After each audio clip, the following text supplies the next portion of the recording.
So our lead this hour is not from the NFL. It's from baseball. We start out in the Bronx Zoo. That was the nightcap on the baseball card. Nightcap on the baseball card. That was the scene. Prime time matchup on the baseball menu. You had Aaron Judge and the New York Yankees looking to go up 2-0 against the Royals in the American League Divisional Series. Bob Costas was there. More on that later with Ron Darling on TBS. But were you watching? Were you checking this out? Did you have this on your TV? I know Eddie didn't, but I was watching. I'm a baseball guy. I feel like I'm doing just like local radio in Kansas City. Last hour was about the Chiefs, well, mostly about the Saints, but the Chiefs-Saints game, and now it's about the Royals.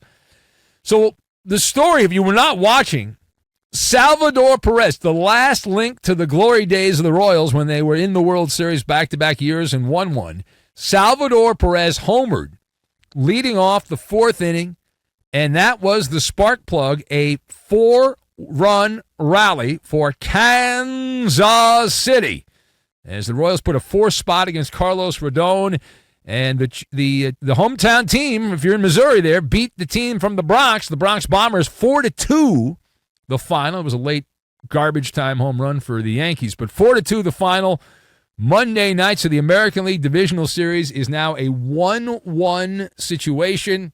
There were not 1, not 2, not 3. How about 4 relievers for the Royals who held New York in doubt offensively. I mean, they did score a run late, but it was mostly the Royals bullpen shutting down the Yankee lineup. The starter, Cole Reagans, was all over the place, walked a bunch of guys, lasted 4 innings.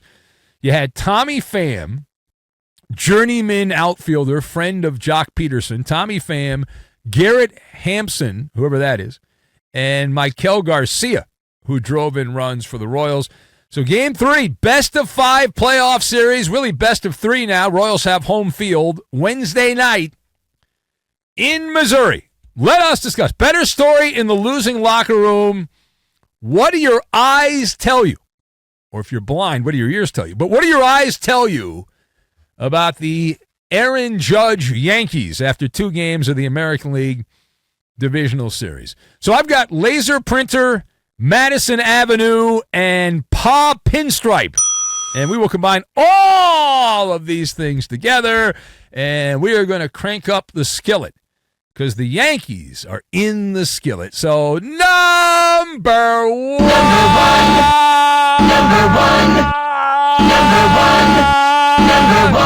Yeah. Number one. On the surface, being 1-1, you say, well, it's not that bad. Everyone's 1-1. It's not that big a deal. It does seem worse, though, for the Yankees, doesn't it? And here's why. Because the Yankees have the same bullcrap that I have to deal with watching the Dodgers. The same nonsense, right? The same wizardry that the Dodgers have. And it's like you put together a laser printer and you recreated a carbon copy of what the Dodgers do on the West Coast. The Yankees are like, well, we're the Dodgers, but we have pinstripes. What is my evidence? Let me give you my evidence here, right? No sense of urgency. That's the Dodgers. Every October, it's the same thing. La, la, la, la, la, la, la, la, la, la, la, la. They don't care. Fans care more than them. Same thing with the Yankees. Fans care more than the Yankees. Terrible situational baseball. For example, the Yankees have had 19 at-bats with runners in scoring position in the first 2 games. 3 of 19. 3 of 19 in this series. Now, I didn't play professional baseball, but that blows. That's terrible. Crap bag starting pitching. They're checking all the same boxes the Dodgers are checking. All of them. You had Carlos Rodon, who came out in the first inning and was like late 80s, early 90s Hulk Hogan, ripping his shirt off, striking out the side there, and he was flexing and gyrating and all that.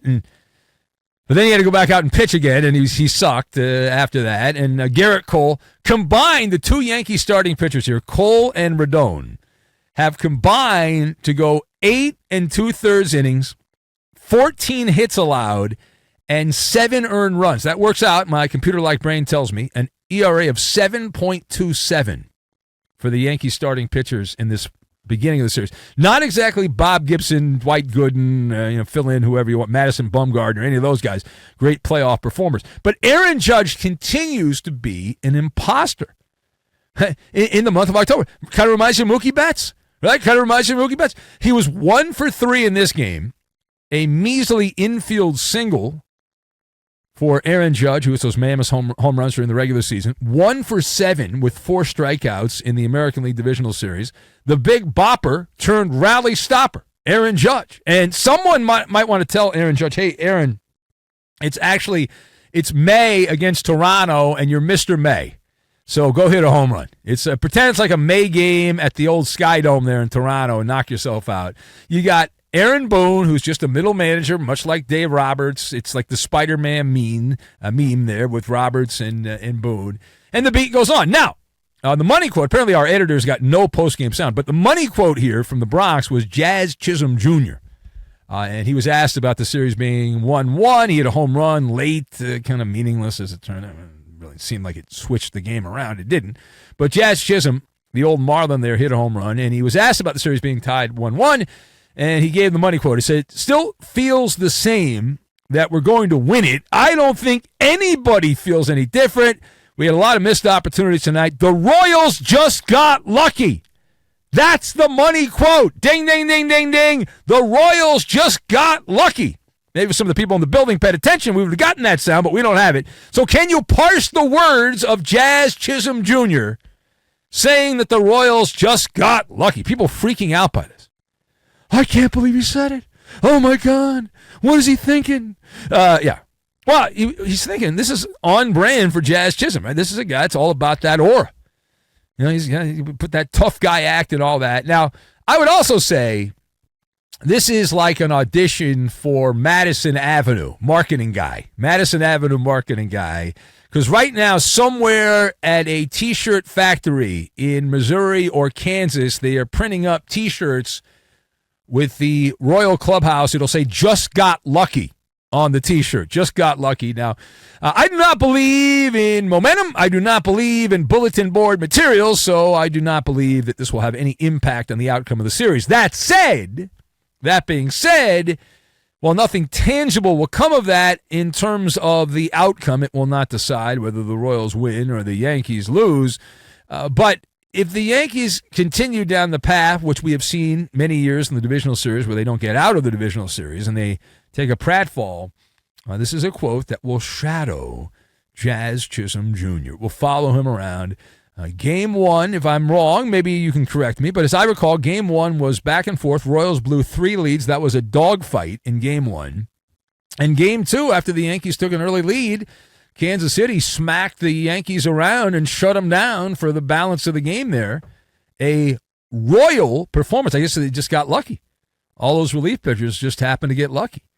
And those 4 runs that scored, that was just luck. All right, now, final point.